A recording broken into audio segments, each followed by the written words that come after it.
Terpampang di hadapan kita antara harapan dan tantangan.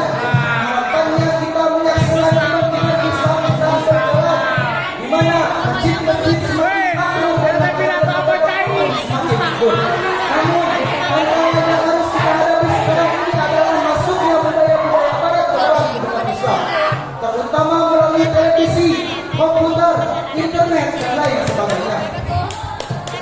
Kita tidak perlu khawatir apabila perubahan itu lebih mengarah kepada hal-hal yang positif. Namun, jujur saja, sekarang ini perubahan itu lebih mengarah kepada hal-hal yang negatif. Contohnya, banyak dari generasi muda kita, tidak terkecuali anak sekolah, terjerumus ke dalam lingkungan mabuk-mabukan seperti whisky, brandy, ekstasi, dan lain sebagainya. Oleh karenanya, akibatnya hari demi hari bangsa ini semakin dekat kepada kehancuran. Oleh karena itu, berdirinya saya di sini akan membawakan kata yang bertemakan tentang mewujudkan generasi muda. Satu-satunya yang dapat kita, satu-satunya yang dapat menolong bangsa ini dari kehancuran adalah generasi muda. Namun, tantangan dan cobaan yang harus kita hadapi sangatlah berat, mengingat betapa pentingnya peran generasi muda dalam membangun negeri. Maka berfirman dalam Quran surah An-Nisa ayat 9. A'udzubillahi minasyaitonir rajim. Bismillahirrahmanirrahim.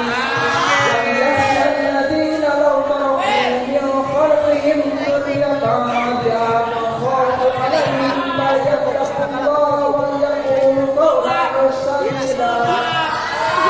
Bilakah mereka takut kepada Allah, orang yang sekiranya meninggalkan keturunannya lemah di belakang kesejahteraannya. Oleh sebab itu, hendaklah mereka bertakwa kepada Allah dan hendaklah mereka berbicara dengan tutur kata yang benar. Hadirin rahimakumullah, kita seharusnya merasa khawatir apabila kita menjadi generasi yang lemah, baik itu lemah fisik, lemah iman, dan lemah semangat hidup. Namun, yang paling berbahaya adalah lemah iman dan akhlak. Mengapa?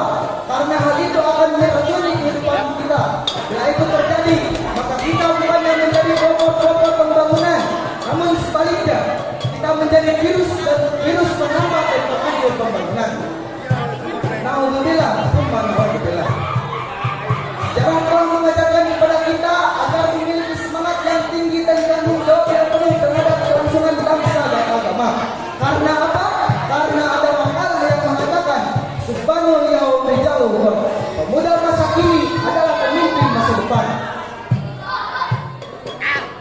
Oleh karena itu, agar tercipta negeri yang aman, damai, dan tentram serta mewujudkan masyarakat yang agamis, maka kita harus wujudkan dan laksanakan 3 hal itu.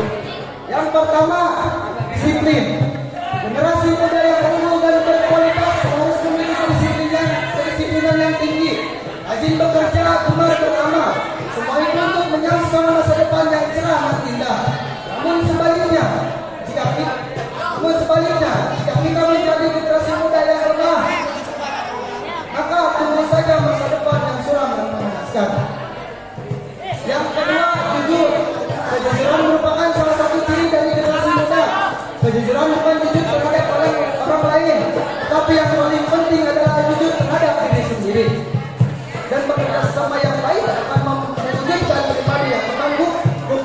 Dengan lihat tuh.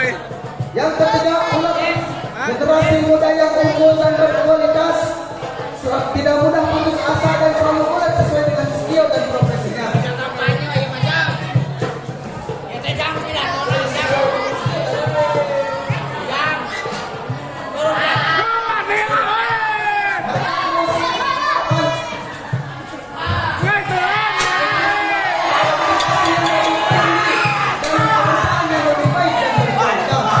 Dari awal sampai akhir, kita simpulkan bahwa kita sebagai generasi muda harus bisa memilih dan memilah. Kita laksanakan hal-hal yang positif dan tinggalkan hal-hal yang negatif. Dan kita juga sebagai generasi muda harus wujudkan dan laksanakan 3 hal berikut. Yang pertama disiplin, yang kedua jujur, yang ketiga ikhlas. Sekian, udahlah yang dapat saya sampaikan. Mohon maaf